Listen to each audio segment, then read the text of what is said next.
Hello friends, जय श्री महाकाल। मैं सार्थक शुक्ला आप सभी का स्वागत करता हूं YouTube channel study with Shipra तिरे पर। फ्रेंड्स, आज हमारी मैथ्स क्लास का टॉपिक है profit and loss and discount, अर्थात लाभ हानि एवं बट्टा यानी कि डिस्काउंट। दोस्तों, आज हम प्रॉफिट एंड लॉस और डिस्काउंट के जो फॉर्मूले होते हैं उनके बारे में समझेंगे। अब बच्चे बहुत सारे बोलते हैं कि शॉर्ट ट्रिक से भी बताइए, फॉर्मूले से बताइए। हम दोनों से बताते हैं, लेकिन मेरा हर बार यही कहना होता है दोस्तों, जो शॉर्ट ट्रिक होती है वो शॉर्ट टर्म मेमोरी होती है, यानी कुछ समय के लिए आपको अच्छा लगेगा उससे और फिर आप क्वेश्चन सॉल्व करके खुश हो जाएंगे, फिर एग्ज़ाम में उस ट्रिक को आप भूल जाते हैं। लेकिन जो फॉर्मूले होते हैं वो हमेशा याद रखने वाली चीज़ है दोस्तों। हर क्वेश्चन में फॉर्मूले के थ्रू अगर आप सॉल्व करते हैं तो आसानी से चीज़ें आती हैं। जब आप पहले फॉर्मूले से सॉल्व करना सीख जाते हैं तो ऑटोमेटिक आपको पता चल जाता है कि इस क्वेश्चन में शॉर्ट ट्रिक कौन सी लगेगी। जिसने भी डायरेक्ट शॉर्ट ट्रिक से क्वेश्चन करके याद करके एग्ज़ाम में रट कर जाने की कोशिश की है दोस्तों, वो सब जानते हैं कि उनने वहाँ पर जाकर हमेशा क्वेश्चन छोड़ा ही है या आखिरी में उनका आंसर गलत ही निकला है। अधिकतर दोस्तों, आप लोगों को जब आप शुरुआत करते हो पढ़ाई तो आपको सबसे पहले फॉर्मूले याद करने होते हैं। अगर आप लोगों ने उसकी बेसिक चीज़ ही नहीं देखी है, आप बोलो कि मेरे को तो फर्स्ट फ्लोर बनाना ही नहीं है, मैं तो डायरेक्ट 12वां फ्लोर बनाऊंगा, तो वो 12वां फ्लोर जो है वो क्या आप हवा में बनाओगे? वो जो 12वीं मंजिल है वो आप हवा में बनाओगे? नहीं, उसके लिए 11 मंजिल पहले बनानी पड़ेगी। ठीक है, उस बिल्डिंग में पहले पूरी 11 मंजिल बनेगी, तब जाके 12वीं मंजिल बनती है। ऐसे ही है दोस्तों पढ़ाई भी। शुरुआत से बेसिक से अगर आप चीज़ें नहीं पढ़ते हैं तो आपको शॉर्ट ट्रिक जैसी चीज़ों से आप सोचे कि हमसे कंपटीशन सिर्फ शॉर्ट ट्रिक से पूरी निकाल दें, तो पॉसिबल नहीं है दोस्तों।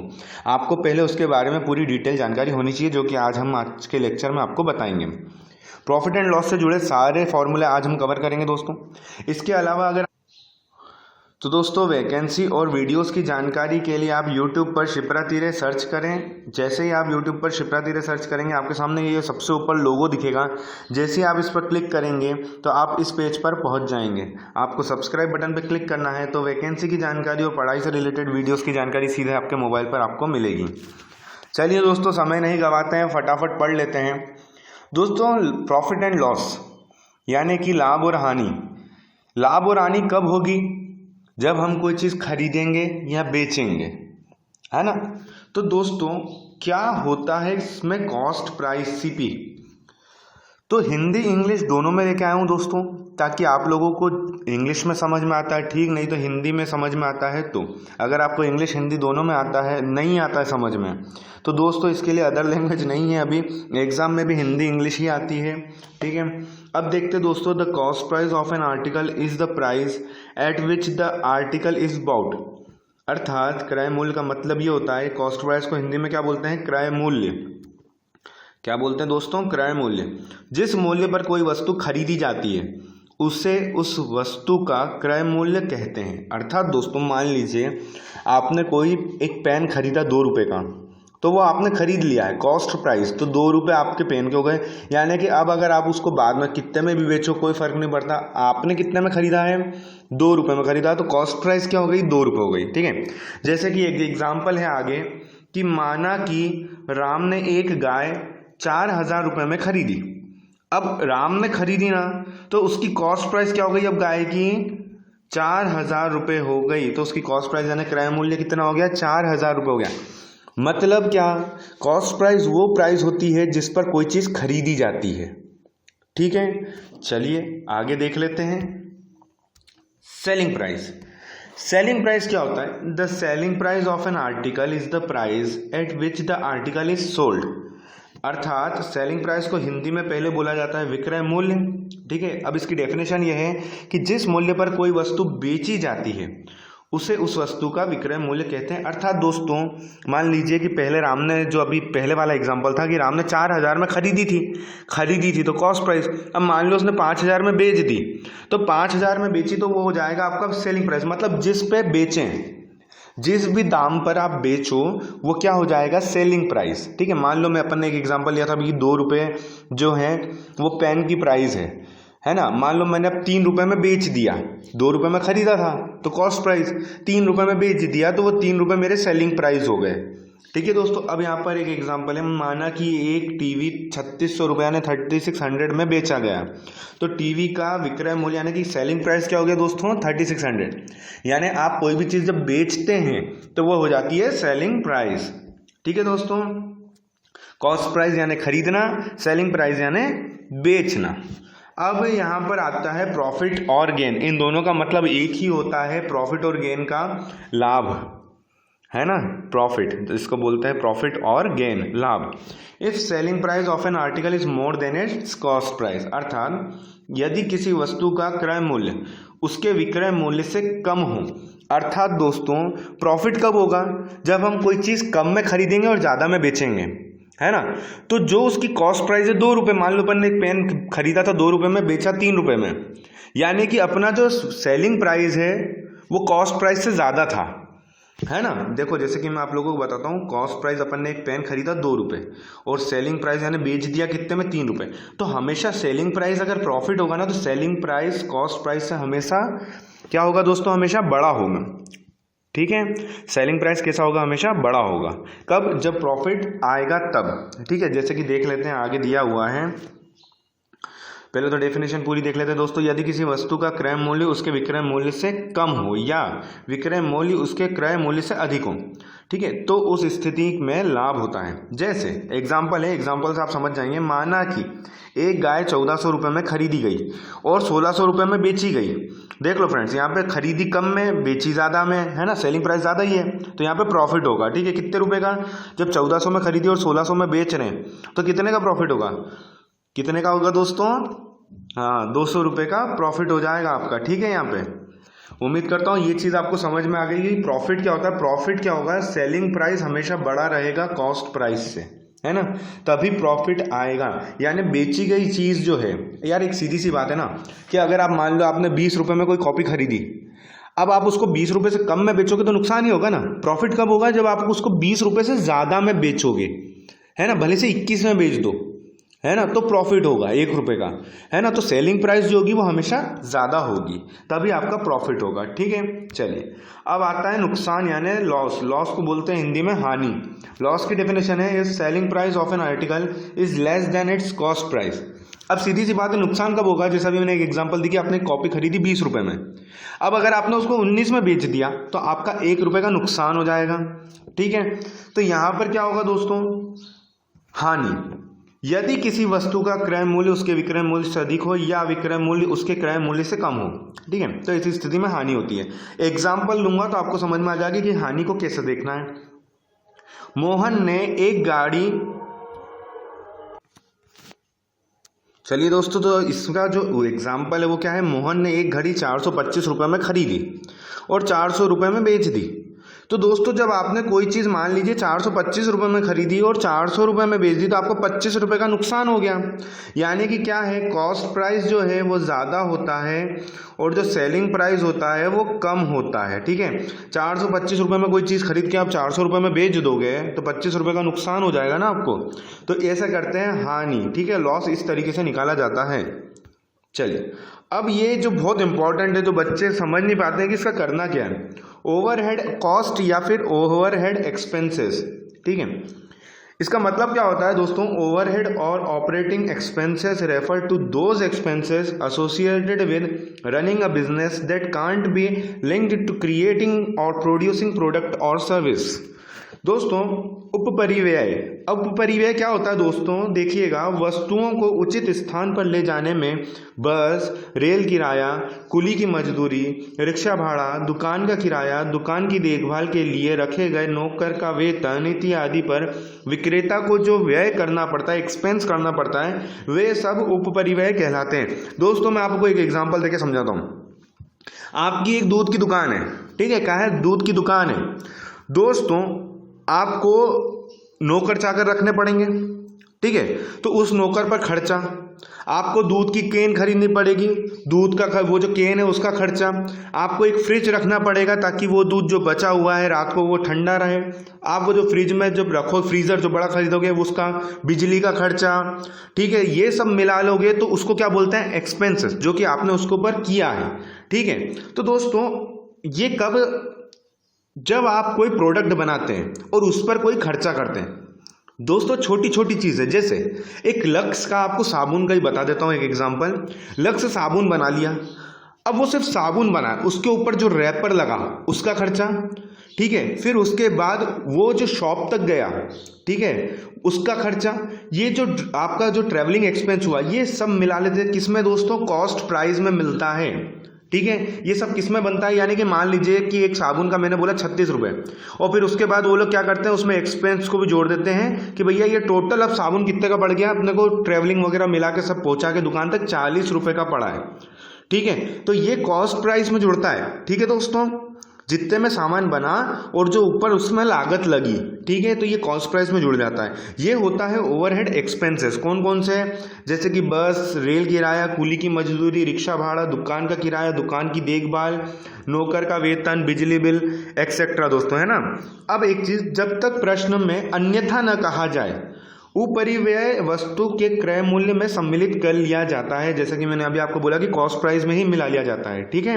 हाँ, जब आप क्वेश्चन सॉल्व करेंगे ना तो ओवरहेड एक्सपेंसेस जो होंगे, ओवरहेड एक्सपेंसेस क्या होंगे कि भैया आपको कॉस्ट प्राइस में ही ओवरहेड एक्सपेंसेस मिलाने पड़ेंगे, ठीक है। ओवरहेड एक्सपेंसेस में ही क्या करना पड़ेगा, आपको कॉस्ट प्राइस मिला लो तो वो टोटल आपका मिल जाएगा कि आपको एक माल जो एक प्रोडक्ट है वो इतने का पड़ा, ठीक है दोस्तों। चलिए अगला सवाल देखते हैं, अगला फॉर्मूला देखते हैं कि भैया प्रॉफिट यानी लाभ का फॉर्मूला क्या होता है। लाभ क्या होता है ये तो बता दिया मैंने, है ना। तो लाभ कैसे निकालते हैं, एक बात बताओ, मैंने बोला था ना कि कॉस्ट प्राइस छोटा होता है हमेशा, यानी कि मान लो कि 100 रुपये में कोई चीज़ खरीदी और 120 रुपये में बेच दी, तभी तो प्रॉफिट होगा। तो दोस्तों बड़ी संख्या में से छोटी संख्या माइनस करते हैं ना, इसलिए selling price minus cost price होता है, ठीक है। बड़ी संख्या में से छोटी संख्या माइनस करेंगे, इसलिए selling price minus cost price होता है, ठीक है। तो उससे क्या निकल जाता है, प्रॉफिट, यानी कि लाभ को निकालने के लिए बेचे गए मूल्य पर माइनस करना है आपको खरीदा हुआ मूल्य, तभी तो प्रॉफिट आएगा, है ना। 100 रुपये में कोई चीज़ खरीदी, 120 रुपये में बेच दी, है ना। हाँ, 120 रुपये में आपने ये बेच दी, तो 120 में से 100 माइनस कर दोगे तो आपको प्रॉफिट आ जाएगा कि भैया हमको 20 रुपये का प्रॉफिट हुआ है, ठीक है। समझ में आ गया होगा दोस्तों कि किस तरीके से इस फॉर्मूले को याद रखना है। दोस्तों बड़ी चीज़ में से आपने बेची 120 रुपये में और ख़रीदी थी 100 रुपये में, तो बड़ी संख्या में से छोटी संख्या माइनस होती है ना, तो ये 120 में से 100 माइनस करेंगे, इसलिए selling price minus cost price इसका फॉर्मूला होता है। अगला है लॉस, यानी कि हानि, यानी कि नुकसान। अब मैंने हमेशा आपसे बोला है कि भाई आपने 100 रुपये में कोई चीज़ खरीदी, नुकसान कब होगा, जब आप 100 रुपये से कम में बेचोगे वो चीज़ को। मान लिया आपने 90 रुपये में बेच दी, है ना। फिर मैं बोल रहा हूँ बड़ी संख्या में से छोटी संख्या माइनस होती है, तो लॉस यानी कि cost price minus selling price. Cost price क्या होता है, जितने पे आपने चीज़ खरीदी, 100 रुपये पे खरीदी। सेलिंग प्राइस क्या होता है, जितने में आपने इस पर बेचा। तो 100 रुपये में खरीदी, 90 रुपये में बेच दिया, तो सीधी सी बात है 10 रुपये का नुकसान हो गया। नुकसान मतलब क्या, हानि। हानि का हिंदी में फॉर्मूला क्या कहा जाता है दोस्तों, क्रय मूल्य माइनस विक्रय मूल्य। क्रय मूल्य में से क्या घटाना होता है, विक्रय मूल्य। अगला है दोस्तों, अब इसमें है ना दोस्तों दो फॉर्मूले होते हैं। एक होता है क्रय मूल्य यानी कि cost price is equals to selling price minus profit, है ना। अगर आपको कॉस्ट प्राइस निकालना है कि भैया कॉस्ट प्राइस कितनी है, तो आप जो जितने में आपने बेचा और जो प्रॉफिट आपको हुआ उतना माइनस कर देना, तो आपको क्या आ जाएगा, कॉस्ट प्राइस। अब आपको कॉस्ट प्राइस दूसरी तरफ से भी निकालना होता है, क्यों, ये तो जब प्रॉफिट दिया हो तब।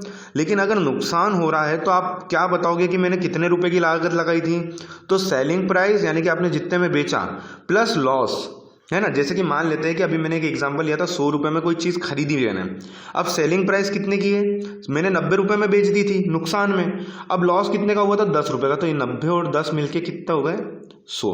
तो इस तरीके से भी जब आपको एग्जाम में सोचना पड़ेगा कि इसमें फॉर्मूला कौन सा लगेगा, इस चीज़ का ध्यान रखिएगा, है ना। जल्दी जल्दी में गलत मत कर दिया।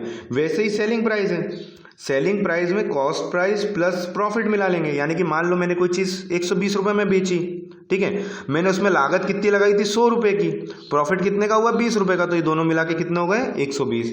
इसी प्रकार अगर लॉस हो रहा है, विक्रय मूल्य सेलिंग प्राइस, ठीक है, तो क्रय मूल्य भैया मैंने 100 रुपये लगाए थे, ठीक है, हानि कितने की हो गई 20 रुपये की हो गई, ठीक है, तो कितने की हो गई दोस्तों सेलिंग प्राइस 80 रुपये की हो गई, ठीक है। इस चीज़ का ध्यान रखना, इस तरीके से इस क्वेश्चन को करने होंगे। अगला, ये बहुत इंपॉर्टेंट है, प्रॉफिट परसेंट। ये तो प्रॉफिट परसेंट और लॉस परसेंट तो क्वेश्चन हमेशा पूछे जाते हैं।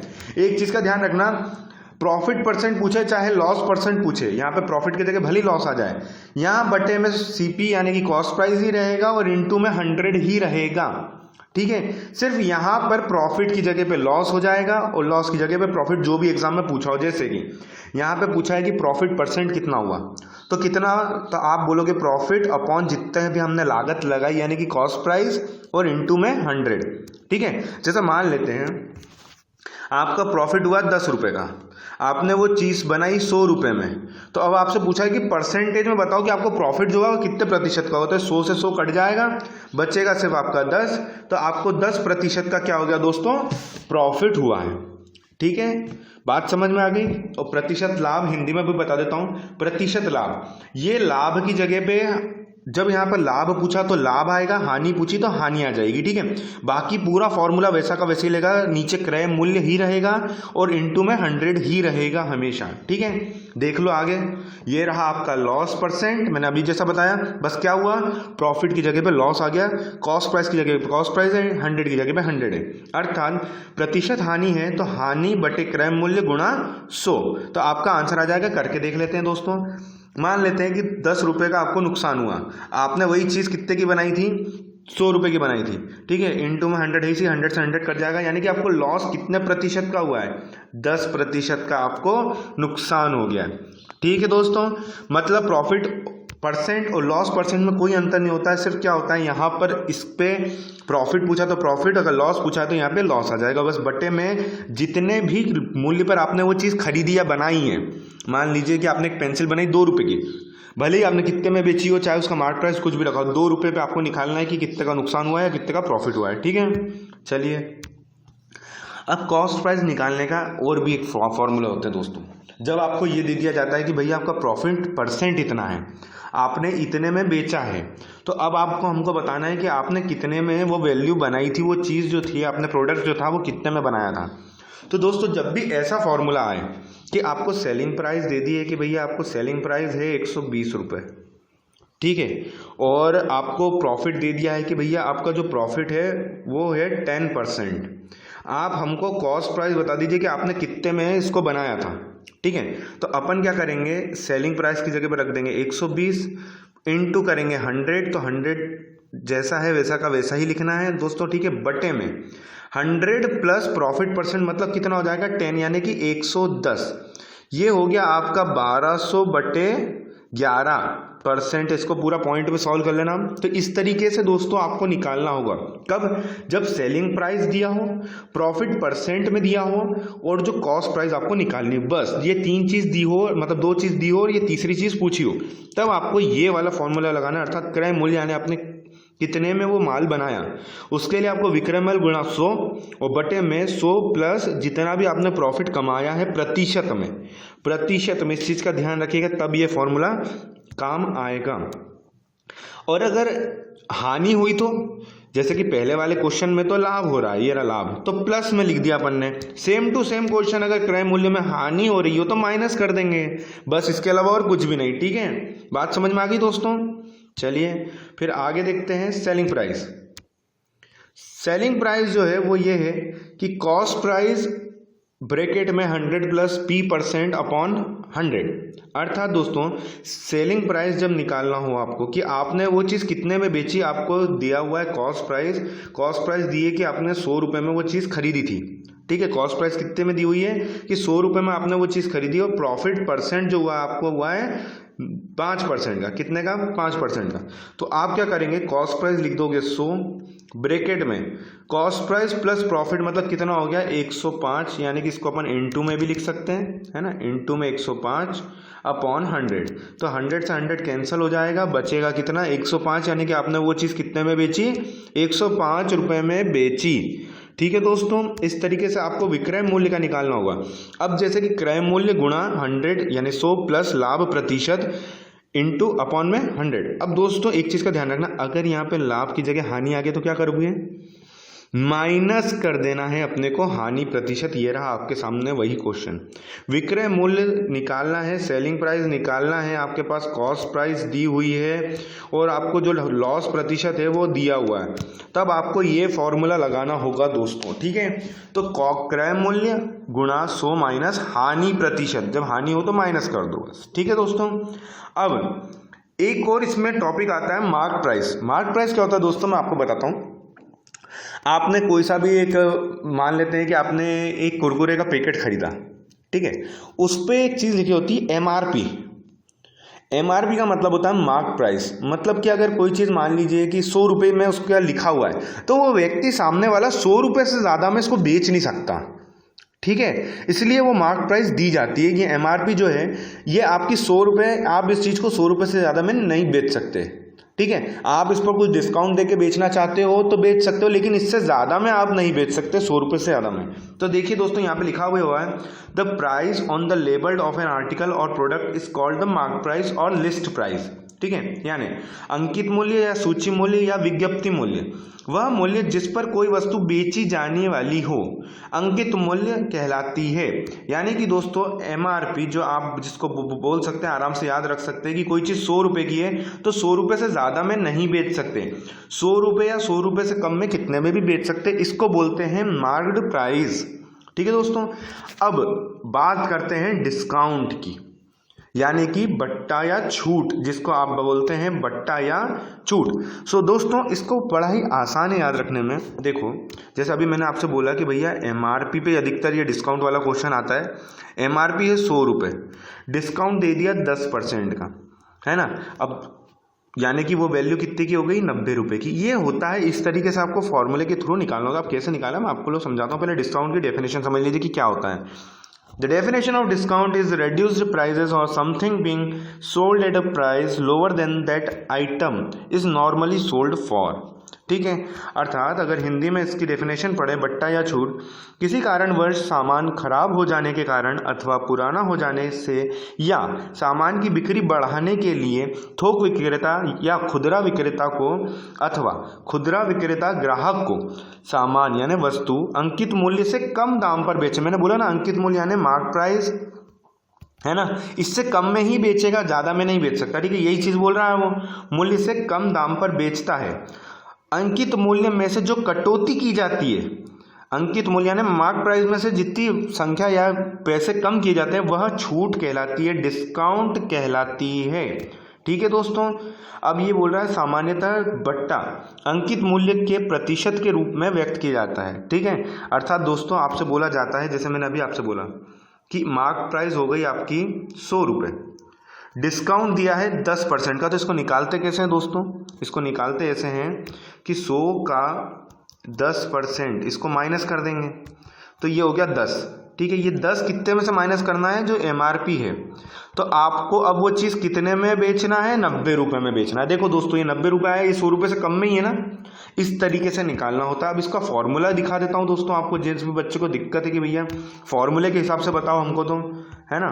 तो ये रहा फॉर्मूला दोस्तों, discount is equals to mark price minus selling price, अर्थात अंकित मूल्य माइनस विक्रय मूल्य। अर्थात मार्क प्राइस है 100 रुपये, आपने वो चीज़ बेची 90 रुपये की, यानी कि डिस्काउंट कितने रुपए का दिया है, 10 रुपये का दिया है। कितने रुपए का दे दिया दोस्तों आपने डिस्काउंट, 10 रुपये का दिया है। 100 में से 90 रुपये माइनस करोगे तो कितना बचेगा, 10 रुपये, यानी आपने डिस्काउंट कितने का दिया है, 10 रुपये का दिया है।